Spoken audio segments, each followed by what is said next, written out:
نبی پاک صلی اللہ علیہ وسلم نے ارشاد فرمایا سونا مسلمان وہ ہے کہ جس کام سے اس کا مطلب نہیں اس کام کو چھوڑ دے۔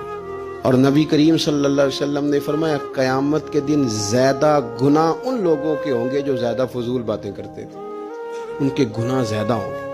فضولیات سے بچیں، اپنے اوقات کار زندگی میں مرتب کریں۔ ہم پتہ کیا کہتے ہیں، 1 منٹ میں آیا، تو 1 منٹ ٹھہر، میں یہ محاورہ ہے ہمارا، 1 منٹ دے ذرا مجھے۔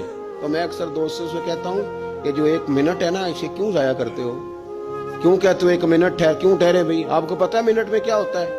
1 منٹ میں 6 دفعہ سورۃ اخلاص پڑھی جا سکتی ہے، اور 2 قرآن پاک پڑھنے کا ثواب ہے۔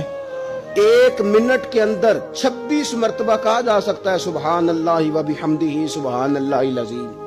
اور یہ وہ کلمات ہیں کہ نبی پاک علیہ السلام نے فرمایا زبان سے کہنے آسان ہیں، میزان عمل پر ان کا بڑا